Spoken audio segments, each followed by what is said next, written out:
怎么觉得这个假花的这个晃动的声音会更好听一些？你们觉得呢？但是这个干的灯笼锅，我觉得我就可以把它揪下来。然后我觉得它这个壳捏碎的声音应该也是挺酥脆、挺好听的，试一下。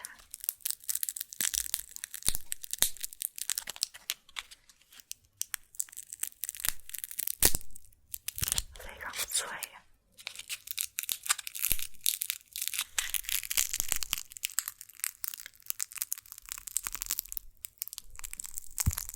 会不会有点太刺激了？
最小的这些零散的这种颗粒的道具，是因为我最近想做那种竹面板自制的站在软木垫上的那种竹面道具竹发音板，就是最近其实很多人都在做的，其实挺想做一些不同的，然后看自己能不能做出来一些声音比较不一样的一些道具吧，大家期待一下吧。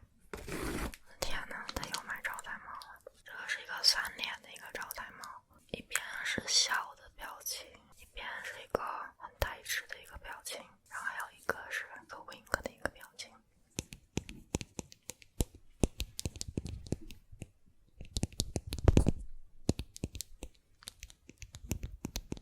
我可能年前会录一个这个招财猫主题的，展示一下他收集的所有招财猫，然后这个是一个东东鞋的赠品。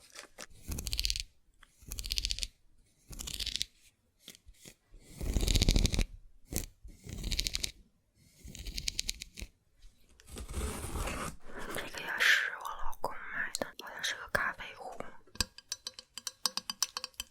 我们两个现在是每天早上都会喝那种现磨的咖啡，然后是倒在一个那种滤芯里面，有点像挂耳咖啡，只不过是现磨的。他可能觉得那个比较麻烦，所以买了一个这种的，从来没用过，我们也试看看。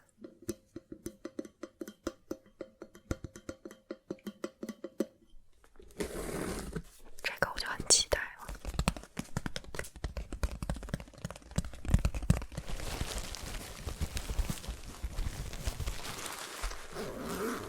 这里面是一条木质的化妆玩具，这个是再实验一样吧。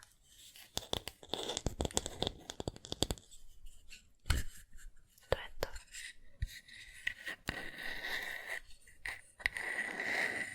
眼影还是彩虹。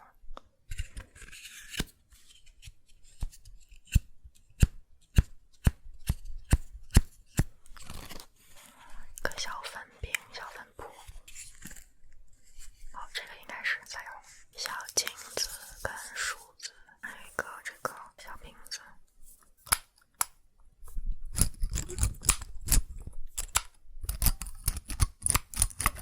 感觉这个弹簧好像不太好用，觉得它可能错位了，不太弹回来。小刷子。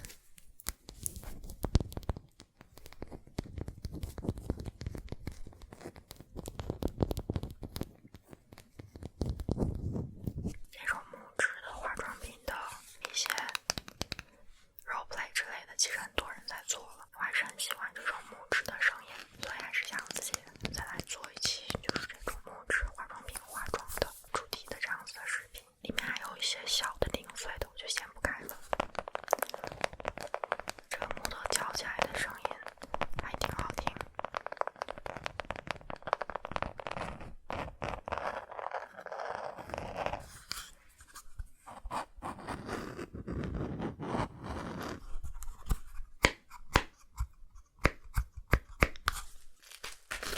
是我买来做竹发音版的那个小软木垫，没有买那种特别大的，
常小的迷你的植绒的小毛爪。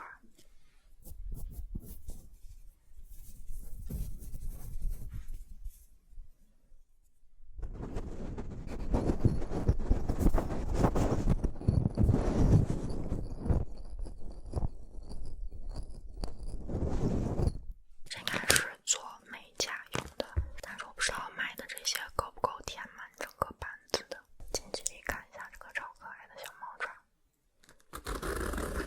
这是一套老式的传统的剃须工具，来看一下这个刀，这应该是一把非常非常锋利的刀，要小心一点。这个刀应该怎么拿？觉得我可能还需要学一下，不太会拿这个刀。这样，反正肯定不是这么拿，好像是要怎么着给它反过来拿吧。然后还有一个剃须皂，可以起泡用的，还有一个起泡的刷子。这个刷子上的毛就会稍微硬一点。然后这是一块烫刀布。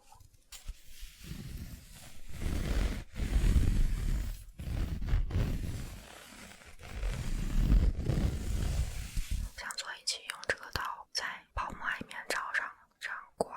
之前有看过别人做剃须刮胡子的那种视频，然后我觉得那个声音很好听。又是一些麦秸秆，之前的那个都用完了，因为那个基本上就是一次性的，捏完了再捏就没什么声音了，又买了很多新的。宠物修剪机，给我家狗剃毛用的。我给大家讲一个有点恶心的故事，如果你要在吃饭的话可能就不要听了。就是之前我家的狗它有一些拉肚子，那天我们没有太注意的时候，它就拉在了地毯上，然后我就用它那个剃毛器把地毯上的那个毛给剃下去一层，这样基本上那个地毯就是算是干净的了，因为沾到边边的那个部分都已经被剃走了，就是一个很完整的很新的一个地毯。但是那个剃毛器的话基本上就废了，那个上面还是会沾了一些边边，所以那个就扔掉了。尤其是因为我老公的洁癖，所以就直接扔掉了，就买了一个新的这个剃毛器，拯救了一个地毯，但是牺牲了一个剃毛器。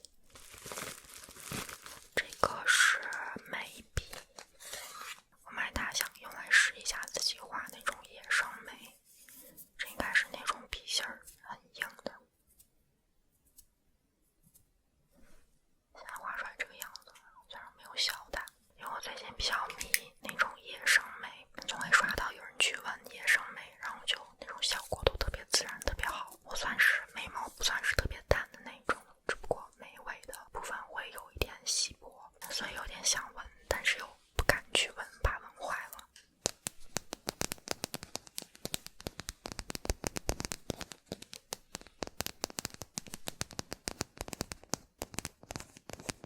这好像是吸管吧，声音还挺好听的。所以我想先买